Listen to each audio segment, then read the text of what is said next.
Apparemment, je ne me demande pas si ça vous a plu. La réponse est claire. Ça peut être de la politesse aussi. Hein. Vous connaissez la politesse, hein, moi je le fais aussi. Une fois les gens arrivent devant moi, je fais... Je posais la question bête de la soirée. En fait, c'est des scénarios originaux depuis le début. Et en fait, là, pour la première fois, c'est un roman très connu, un roman anglais en plus. Pourquoi ce choix? Hein, pourquoi? Ben, parce que déjà, ça fait du bien un peu de ne pas partir de soi, enfin, de ses obsessions. C'est assez reposant, en fait, de partir voilà, du texte de quelqu'un d'autre et de l'imaginaire de quelqu'un d'autre. Alors déjà, c'est la première raison. Et puis ensuite, évidemment, voilà, quand j'ai lu le roman, j'ai été assez bouleversé par ce personnage. Je sais pas, je me suis complètement identifié au personnage et j'ai trouvé que c'était une manière aussi élégante de parler de quelqu'un qui s'enfonce dans un trou, mais on va se marrer quand même. Voilà, donc c'est ça qui me plaisait, c'est de voir la possibilité quand même, malgré toute la gravité et la mélancolie et voir le désespoir du film, de pouvoir quand même trouver la faille comique du personnage. Et on reste fidèle au bouquin dans ces cas-là Alors, fidèle, je suis resté fidèle. Ils sont pas Charles Trenet à table, c'est pour ça. Ne n'étiez pas avec nous. Non.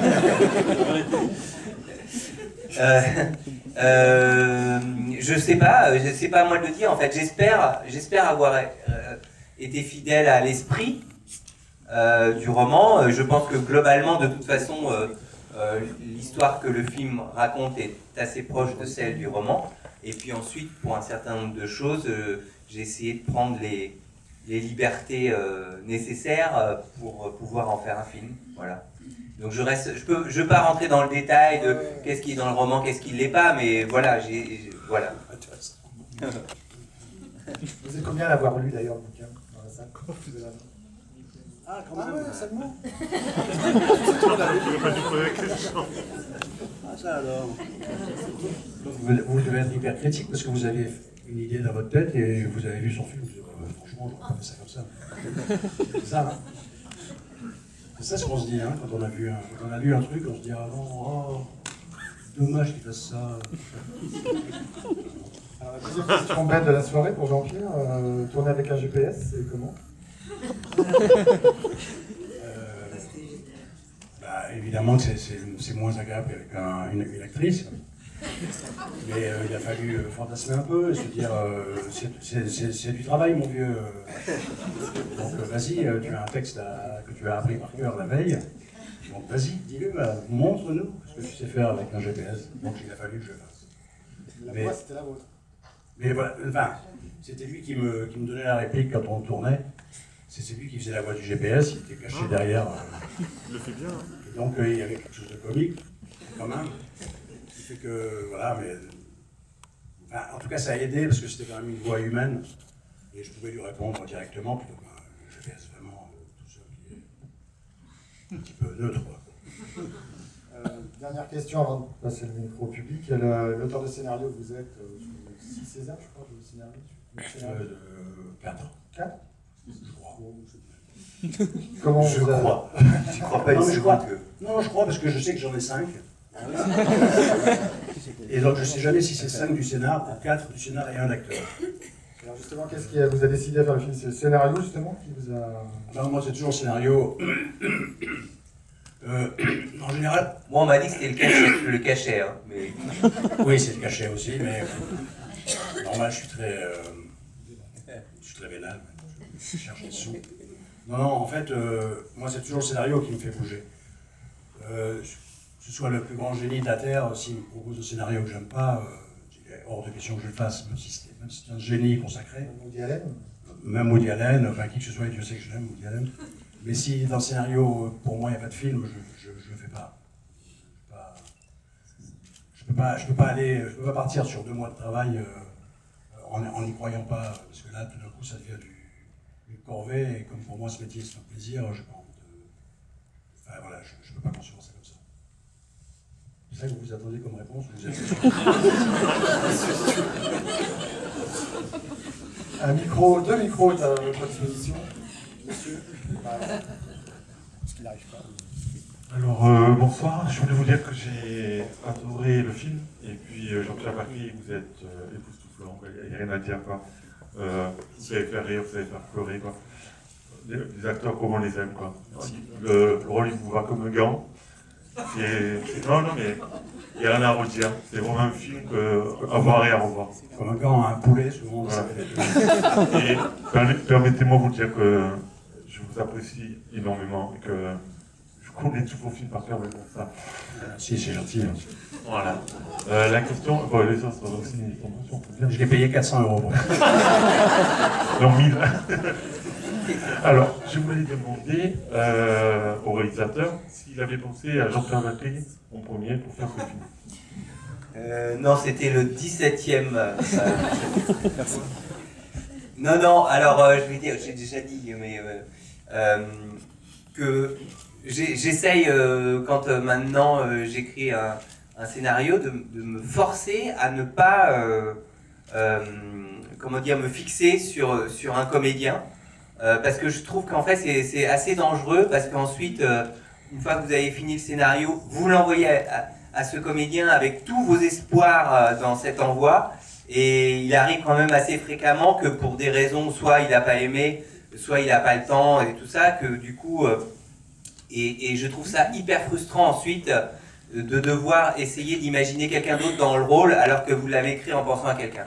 Donc en fait, voilà, j'ai pensé à Jean-Pierre une fois le scénario terminé, et on s'est dit, ben voilà, qui pourrait jouer le rôle. Et là, alors ensuite, non, je peux pas dire ça non plus, parce que voilà, on a imaginé plusieurs possibilités de comédiens, pour être voilà, honnête, Jean-Pierre le sait. Mais ceci dit, évidemment, je pensais très très rapidement à Jean-Pierre, mais en me disant qu'il y avait peu de chances qu'il accepte de le faire. Parce que, voilà, il fait pas beaucoup de films et tout ça, et donc voilà, évidemment, quand il m'a répondu que ça l'intéressait, évidemment, j'étais ravi, et ça me paraît, à partir de là, totalement évident, quoi. Mais en fait, voilà, nous, en tant que réalisateurs, on se retient de dire c'est lui et c'est personne d'autre, parce que c'est très dangereux. Attendez, c'est un film très réussi. Merci.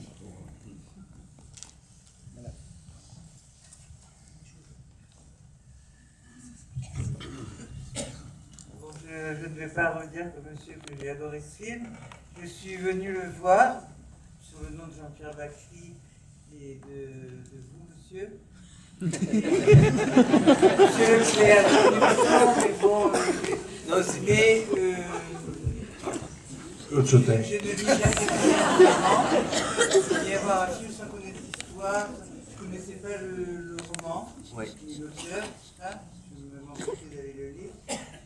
Et je voulais vous demander le nom de monsieur Sim, mais je vais vous faire une réflexion, je ne sais pas si elle va vous plaire ou non. Par moment, vous aviez des airs à Sim. Et Sim, c'était un homme que j'aimais beaucoup.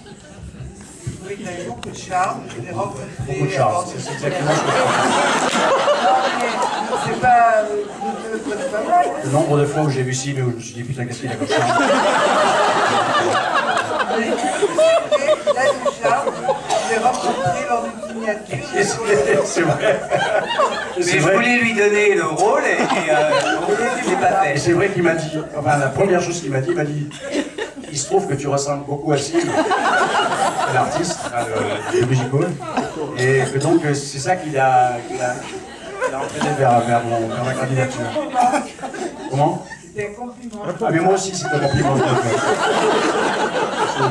Voilà. Et moi je ferai tout pour essayer de grimacer comme si. Pareil, il faut avoir de l'expérience. Pour l'instant, on ne l'est pas encore. Mais j'espère bien que dans 5 ou 10 ans, je serai capable de faire ce qu'il a fait, quoi, de faire des grands patriotistes. Vous voyez ce que je veux dire? C'est facile, pour moi, c'est le top. Donc franchement, c'est pas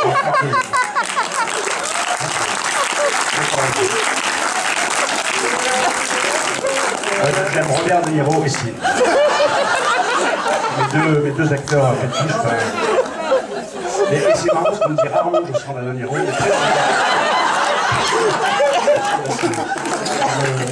À chaque fois, ça me remplit d'une joie. Parce que déjà que j'ai des complexes, tout ça. Est-ce que je suis si charmant que ça, etc. Et voilà. Ce que vous me dites me fait du bien. Je ne peux pas vous dire mieux. Ça fait longtemps que je n'avais pas eu un vrai réconfort. Et franchement, on fait du bien.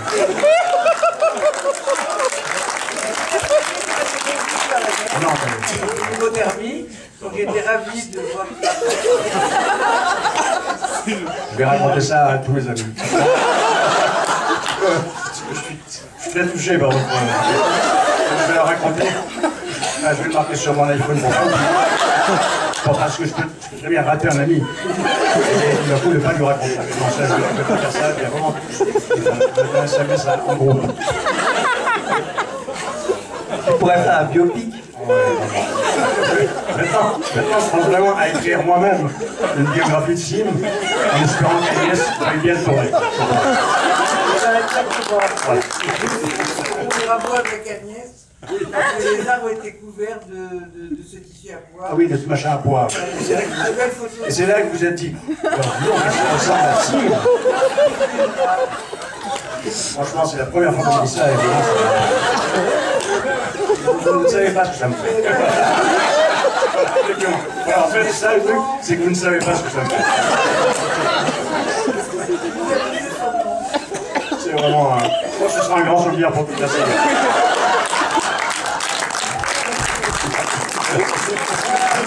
Merci beaucoup. Mais vraiment, alors vraiment, désolé. Oh là là. Alors là,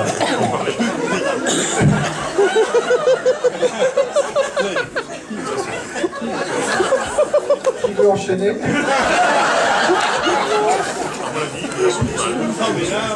je me demande même si, depuis que je fais ce métier, je me demande même si j'ai déjà eu une aussi bonne critique.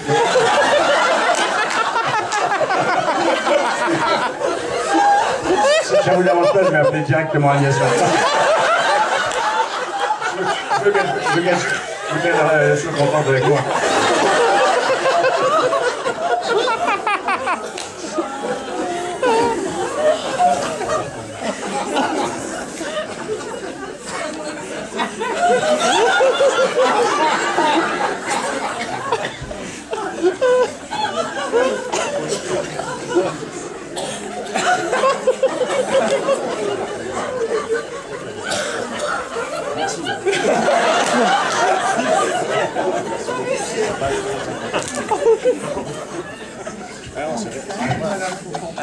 J'ai plus personne qui parle. Oui, bon. Alors, vous trouvez que je ressemble à qui? Déjà, je vous remercie d'avoir ressuscité Sim. J'espérais ce soir. Je voulais donc intervenir parce que j'avais beaucoup aimé Le Nom des gens. Voilà. Donc, déjà, je suis heureuse de vous rencontrer, monsieur, parce que ce film m'avait enthousiasmé. Naturellement, monsieur Bakri, je vous admire. Voilà, oui, la question que je voulais vous poser, c'est que dans Le Nom des gens, il était beaucoup question de la gauche. Alors je me suis dit, bon, ce soir, on va peut-être retrouver quelque chose de la gauche dans ce film tiré d'un roman anglais. Et puis je me demande si la seule réplique un peu de gauche qu'on a entendue, c'est pas que lorsque le GPS a dit Mitterrand et que M. Bakri a corrigé en disant Mitterrand. Voilà, c'était une boutade en fait. Et est-ce que vous trouvez que le film est de droite? Je ne sais pas si la dépression est de droite ou de gauche. Ah, c'est une bonne question, je crois. Mais lui, il a la dépression altruiste, donc c'est peut-être... il a la dépression de gauche, non? Je sais pas, peut-être. Non, je sais pas, mais moi je trouve quand même que le film, s'il parle pas directement de politique, a un point de vue politique. C'est-à-dire que je pense que ça parle de thèmes quand même par rapport... Enfin, je vais pas commencer à être sérieux, c'est dur. Non, pas sérieux. Non, ok, c'est bon. non, mais quand même sur... je sais pas, le thème par exemple de la façon dont on est suivi, pisté par les marques, par exemple. Tout ce portrait en creux de toutes ces périphéries, de toutes les villes où il y a tous ces espèces de magasins, Decathlon, UGC, je dis UGC exprès pour... voilà, il y a quelque chose quand même un peu en tout cas d'un point de vue sur la société actuelle et notamment la société du tout communication où on est tous connectés, on a tous voilà Facebook, Skype, GPS et pourtant ce qui n'empêche absolument pas la solitude, tout ça. Enfin bon, voilà, je sais pas. C'est un homme perdu au milieu de nulle part. Oui, voilà. Et qui pourtant n'est pas dans une vraie solitude objective, dans la mesure où il croise des gens tout le temps. Il est tout le temps en contact avec des gens, mais ça n'empêche absolument pas la solitude.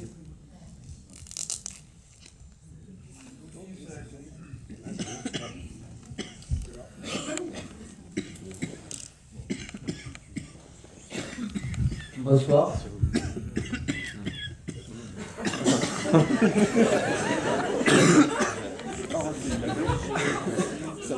C'est sûr. Je digère encore le coup de Sim. Bonsoir. Alors, Bonsoir. Félicitations pour le film.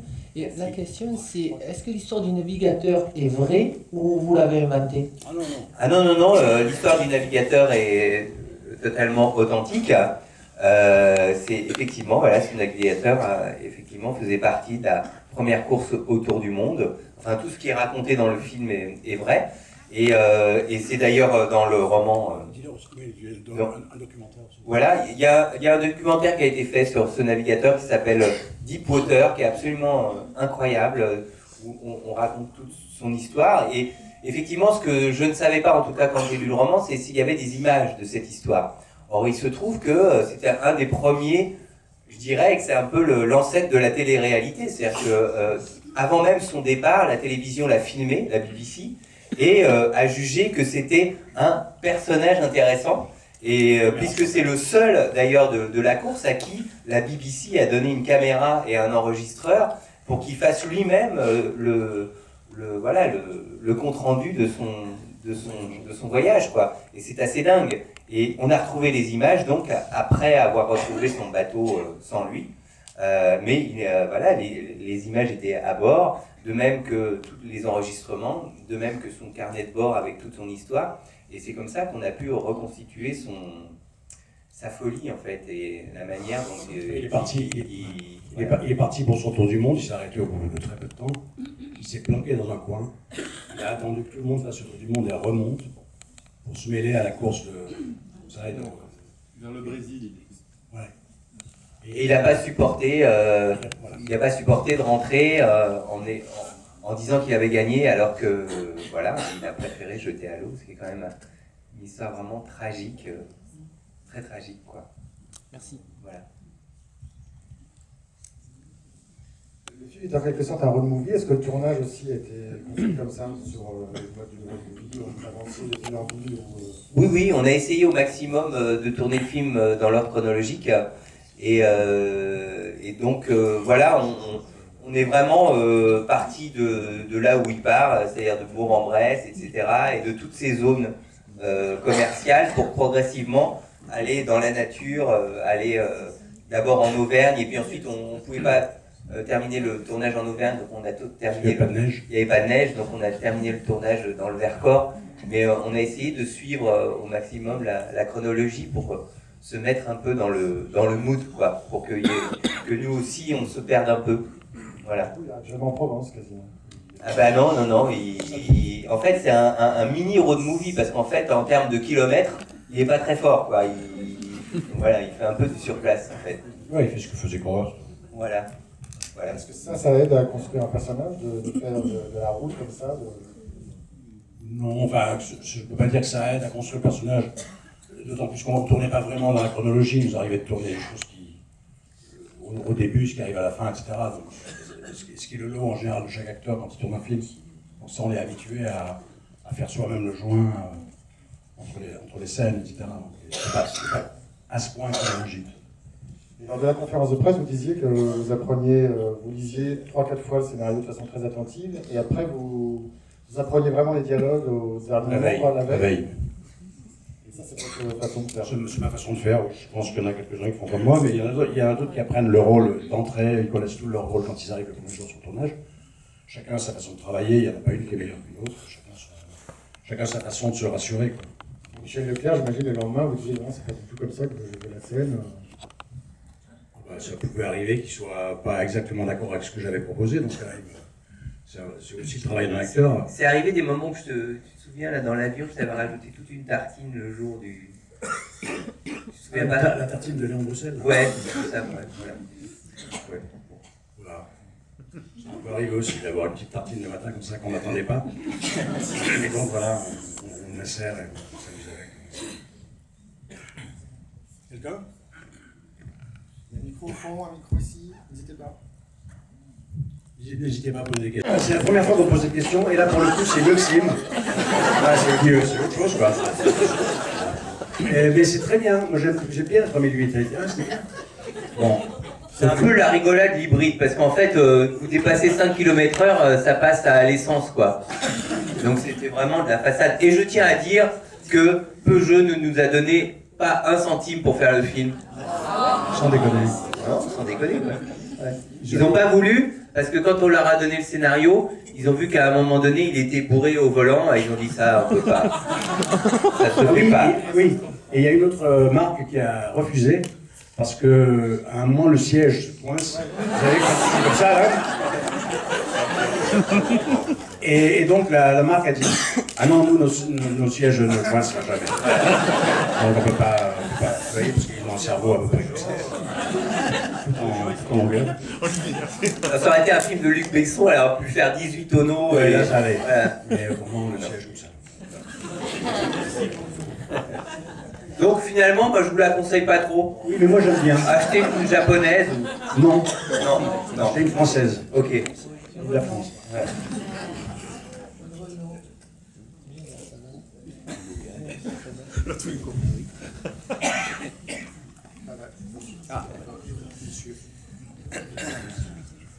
Bon, Jean-Pierre, formidable.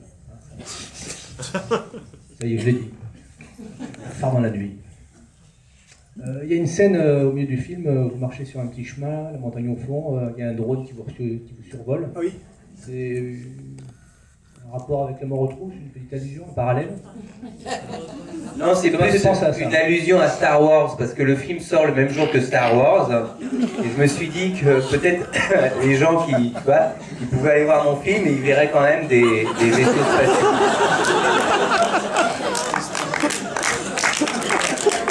Impressionnant. Hein. Nous, rien alors. Nous, sur le tournage, on était. Drôle.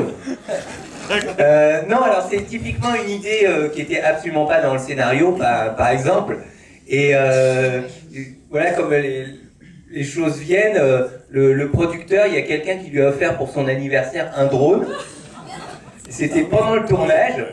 Et j'ai dit, tiens, c'est marrant un drone et tout ça. Et je me suis dit, voilà, que c'était intéressant, alors qu'il commence à arriver dans des zones où la présence humaine devient rare, où on se dit que peut-être il commence à se libérer de tout ce qui le poursuit, à commencer par son GPS et tout ça.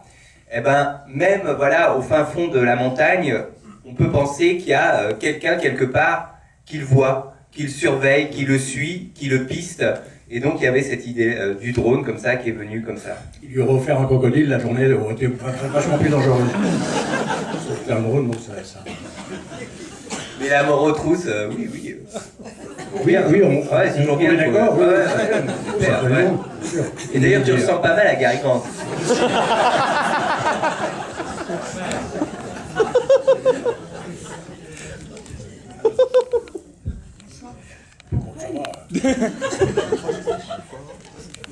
Pourquoi il ne va pas secourir l'enfant lorsqu'il tombe? Il regarde sa femme et lui dit si tu savais. Alors, ça c'est une très bonne question. Mais oui, elle est très bonne parce qu'il est très bon. Eh bien, dis-lui tout. Hein. Oui, alors, en fait, c'est dans le roman, c'est pas tout à fait comme dans le film. C'est-à-dire, cette histoire de l'enfant dans la fosse aux orties est à 2 étages dans le roman. Il y a une première scène telle qu'elle est dans le film, c'est-à-dire où sa femme voit Sim et voit cet enfant dans le trou et se dit mais il n'est pas capable de l'aider, il est vraiment nul, je l'aime plus. Maintenant je vois que tu dis Sim. Ah oui, c'est ça. Et donc,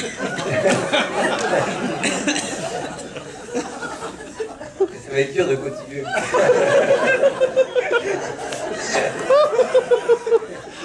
Ça commence à venir. Hein. Je vais vraiment faire un biopic sur... Et donc, qu'est-ce que je disais? Oui, donc voilà. Donc, on pense à ce moment-là que le personnage est au minimum un lâche, quoi. Enfin, voilà. Mais il y avait dans le roman une deuxième scène, bien plus tard, où on voyait la même scène, mais du point de vue de François, où en fait, on voyait que ce n'est pas tant qu'il ne l'a pas aidé à sortir du trou, c'est qu'en fait, il l'avait poussé dans le trou, par un accès de violence et de méchanceté. Cette scène-là... Parce que ce môme, si bien éduqué, si parfaitement éduqué par son père, qui s'entend tellement bien avec son père, et qui connaît tout le nom des pierres et des trucs, c'est quand même archi gonflant. Donc on a envie de faire quelque chose. Et donc nous avons tourné cette scène que j'avais mis dans le montage. Et puis j'étais depuis le début en contact avec Jonathan Coe, l'auteur du roman, avec qui je sympathisais, enfin voilà. Et avant la fin du montage, je lui ai montré le film. Et il m'a dit qu'il aimait beaucoup le film, c'était pas la question, de toute façon, voilà. Et il m'a dit, mais j'ai un problème avec cette scène. J'ai un problème avec cette scène parce que, même si elle est dans le roman, je trouve que c'est trop violent. Et que, du coup, on perd la sympathie pour le personnage. Et que... Mais voilà, c'est ça. Moi, je Parce pense que là, il manque quelque chose, on n'arrive pas à saisir la psychologie. Alors, qu'est-ce qui vaut mieux, être lâche ou être salaud? Être lâche. Pousser un gamin qui t'a rien fait dans un trou... Non mais... En l'occurrence, Il t'a rien fait, mais il est pénible, quoi. Oui. Les gens parfaits, c'est pénible. Oui, oui. Bon, enfin bref, on a eu de longues discussions en fait avec Jonathan, et il a fini par me convaincre de la couper. Alors, peut-être à tort, il a fini par me convaincre de dire qu'on perdait la sympathie pour le personnage à un moment donné où on en avait besoin. Parce que la scène, elle était au moment où il part avec sa fille sur les routes, et que du coup il m'a dit, mais tu vois, s'il part avec sa fille sur les routes et qu'on vient de le voir faire ça, on se dit, mais il enlève sa fille, ça devient potentiellement glauque, on se dit, mais il est dangereux ce gars, et voilà. Finalement, enfin, c'est intéressant parce que c'est typiquement un travail sur le film. Et du coup, j'ai conscience peut-être qu'il manque quelque chose, et si vous le ressentez, c'est que probablement il manque quelque chose. Mais j'ai voulu laisser par contre la phrase où il dit « si tu savais », pour qu'on se dise peut-être il s'est passé quelque chose qu'on n'a pas vu. Et ça, j'ai souhaité le laisser une petite ambiguïté autour de ça. Voilà. Voilà. Le père du gosse, c'est le fils de Jean-Marc Cour. Qui? L'acteur. Lequel? Le père du petit, là. Jean-Pierre Laurie? Oui. C'est pas le fils de Jean-Marc. Ouais, on m'avait dit que c'était le fils de Jean-Marc. Aïe, aïe, aïe.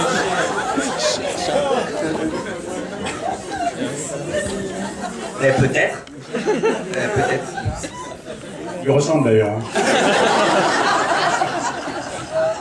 Jean-Marc Thibault, quand même. Est-ce qu'on peut parler de tous les seconds rôles là qui... Non, ça sert à rien. Non, ça ne vous avancera pas grand-chose. Vous allez être déçus. Non, Benjamin Alvig, Valérie Golino, tous ces gens-là, ça fait plaisir de les voir, même dans des tout petits rôles. Oui, mais alors quelle est votre question? Pourquoi avoir retenu des acteurs très connus pour jouer ces tout petits rôles? Parce que justement, quand on a un petit rôle dans un film comme ça, on a assez peu de scènes. Et je pense que c'est, par exemple, sur le personnage de Samuel que joue Mathieu Amalric, il faut absolument que ça soit quelqu'un qui marque. C'est-à-dire que dans le peu de temps où il est là, on se dise, mais il a une importance dans l'histoire qu'on raconte, et que, évidemment, quand vous prenez quelqu'un comme Amalric, qui a une espèce d'intensité, où le moindre mot qu'il dit, on a l'impression qu'il est fiévreux quand il le dit, et il y a sa voix aussi, et du coup ça donne tout de suite du poids, même s'il dit il fait beau, voilà, ça donne tout de suite du poids, et on a l'impression qu'il y a forcément quelque chose qui se passe, on ne sait pas quoi, mais qui se passe entre les deux personnages. Et donc voilà, c'est pour ça que dans un rôle comme celui-là, qui effectivement au fil de l'histoire on découvre que ce personnage est important, d'abord parce que c'est lui qui les raconte l'histoire du navigateur qui a tellement d'importance pour lui, et puis ensuite progressivement on comprend qu'il pense à lui, donc voilà, il faut prendre quelqu'un qui est vraiment cette intensité-là. Et je dirais la même chose pour Valeria Golino, il fallait que 30 ans après qu'il l'ait vue, quand elle avait 18 ans, ben, elle a un pouvoir de séduction aussi fort qu'il y a 30 ans, et que quand il dit bah, t'as pas changé et t'es toujours aussi belle, eh ben, on est d'accord avec lui, et qu'on se dit mais putain mais il est con, il va encore passer à côté d'elle, et qu'on ait la rage, qu'on se dise mais ah non mais quel con. Moi-même je me suis dit ça. Je sais pourtant que j'essayais de jouer le rôle, et bien franchement là il décolle. Donc voilà, et aussi sa voix, parce qu'elle a une voix, moi je trouve absolument dingue, un peu comme souvent les italiennes, un peu cassées, tout ça, moi, ça me fait rêver. N'hésitez pas, je vous trouve un peu timide moi ce soir. Alors, je voudrais vous poser une question par rapport à la musique, qui est en fait dans le film vraiment qui est omniprésente. Comment vous avez pensé à... Je crois que c'est Vincent Delerme qui a fait la musique dans ce film. Ouais. Comment vous avez pensé à ce... Il y avait en fait, tout simplement parce que moi j'aime ses chansons, et ça fait longtemps que je me dis que il a un sens de la mélodie et du climat dans ses musiques, parce que évidemment quelqu'un comme Vincent Delerme est surtout connu comme un chanteur à texte, avec son image un peu de chanteur pour bobo, etc. Et ça masque ses qualités, je trouve, de musicales, de mélodiste, et mine de rien, voilà, c'est quelqu'un dont on reconnaît le style très rapidement au bout de quelques notes. Et je trouvais particulièrement dans ses derniers albums qu'il instaurait comme ça des climats, notamment son dernier album, assez proches du film, c'est-à-dire vraiment très mélancolique, très nostalgique, avec il y a une couleur musicale qui peut faire penser un peu à des BO des années 70.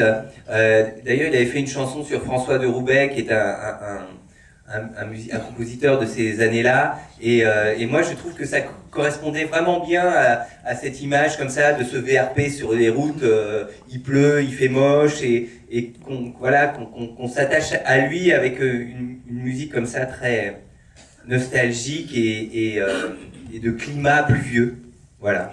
Et donc à partir de là je l'ai contacté, et lui, il n'avait jamais fait de BO, c'était pas du tout... Mais en même temps, ses chansons, que ce soit dans ses textes ou ses musiques, sont très cinématographiques.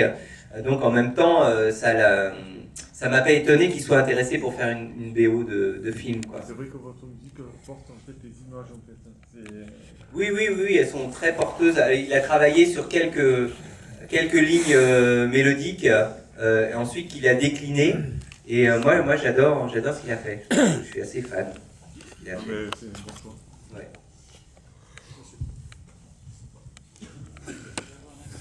Bonsoir. Je suis peut-être un peu bête, mais j'ai pas compris cette histoire quand il part dans la neige. J'avais l'idée que c'était la fin du film. Il allait mourir là. En fait, j'ai pas compris comment il est revenu.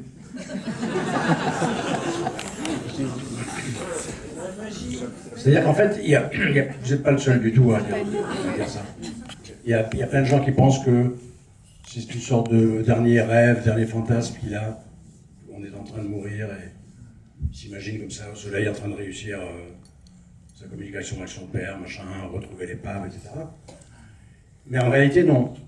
Enfin, en réalité, dans le film, enfin, nous, ce qu'on a tourné, c'est la suite. C'est-à-dire que c'est ce qu'on appelle une ellipse au cinéma. C'est-à-dire on le voit sur un brancard quasi mort en hypothermie, ellipse. Quelques mois ou quelques semaines plus tard, il est retourné sur l'île où est son père, il lui rend le dossier. Il y a pour la première fois une communication qui se fait avec son père et pour cause, puisque lui-même est en train de se retrouver. Et voilà, c'est la fin. Voilà. Donc c'est chacun le voit comme il veut. Certains le voient comme on l'a écrit, enfin comme Michel et Jonathan Coe l'ont écrit, comme la suite. Et certains le voient comme une fantasme. Non, mon intention, c'est le principe même de l'ellipse. C'est-à-dire, moi j'aime bien l'idée que ça soit à chacun d'essayer de penser à ce qui s'est passé entre le plan où il est dans la neige et le plan où il est au soleil. Moi, mon intention n'était pas de laisser penser que la fin du film est un songe. Pour moi, c'est important que le film se finisse sur une note clairement optimiste. C'est-à-dire que cet homme qui arrive, on a l'impression, au bout du rouleau, et en même temps, il a appris des choses sur sa vie, il a trouvé des clés sur son enfance, il a trouvé des clés sur la vie de son père, parce qu'il a lu ce texte-là, et pour moi, c'était très important qu'il survive, et que, au contraire, il remonte la pente, et qu'à la fin, ça soit quelqu'un qui soit prêt à vivre le reste de sa vie en étant plus près de ses désirs, en étant un peu de plein pied, en étant au soleil, et on se dit que la suite de sa vie va être meilleure que ce qui a précédé. Et pour moi, ça c'est vraiment très important que le film se finisse et où le personnage est plus heureux à la fin qu'au début, parce que j'aurais vraiment eu du mal à accepter de finir comme ça dans un trou sur la mort d'un personnage qui pourtant, tu vois, alors que, enfin, je ne tutoie pas, mais oui, il arrive au bout d'un chemin, mais il lui fallait arriver au bout de ce chemin pour pouvoir passer à autre chose. Et c'est un peu le sens pour moi de la fin de ce coup de fil à Samuel, où on sent qu'il est open. Il est dit, voilà. Oui, à travers l'histoire de son père qu'il a lu, voilà. Il a trouvé finalement une clé et quelque chose qui lui raconte pourquoi tant d'indifférence vis-à-vis des femmes. Si on regarde le film, si on se repasse le film dans la tête, on voit bien qu'à chaque fois qu'il a rendez-vous avec l'amour, avec une femme, il s'émerde toujours pour faire son feu quand il est petit, ou pour dire « ah, je suis crevé », et puis machin. Puis Valérie Golino monte toute seule dans son... Donc il a le chic pour éviter les femmes, en fait. Et que, connaissant ce dossier de son père et le lisant, etc., plus ça déprime, et ça lui permet quand même de rencontrer un peu la vérité, et qu'il s'aperçoit qu'en fait, il a toujours... il était à côté de sa vie.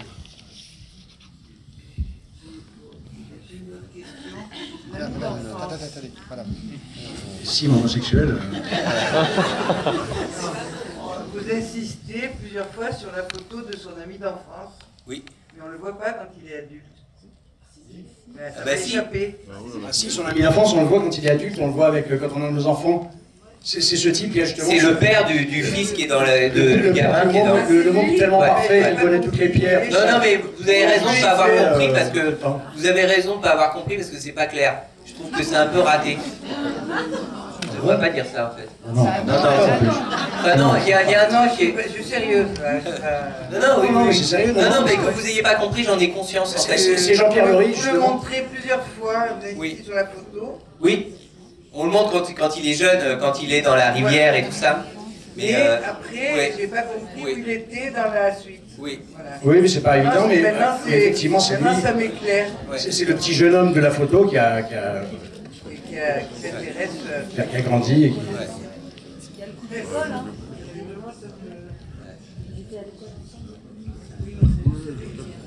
Une dernière question peut-être?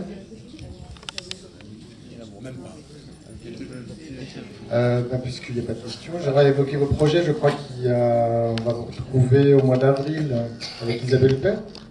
Ah bon Mais non, tu m'as étonné, je me suis dit, mais comment il sait? Oui, le film maintenant le film de Pascal Bonizère, où effectivement, je participe avec Isabelle Huppert au film. Là, c'est un film avec Vincent Lacoste et Agathe Bonizère, et Isabelle et moi. Je crois que Michel Leclerc est déjà en écriture sur l'école. Oui. Faut pas dire sur l'école. Non. Non, oui, mais de toute façon, c'est tellement trop tôt pour en parler. Donc, oui, effectivement, de toute façon, on a toujours un projet sur le feu. Donc, voilà, je suis en écriture, effectivement. Voilà. Toi aussi, non? Moi aussi, avec Agnès, on est en train d'écrire un scénario. Comment ça s'appelle? Place publique, et toi? La lutte des classes. Merci.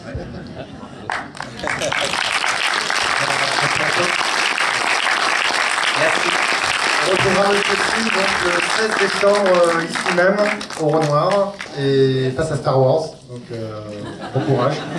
Allez-y, quoi. Enfin, voir Star Wars, je veux dire.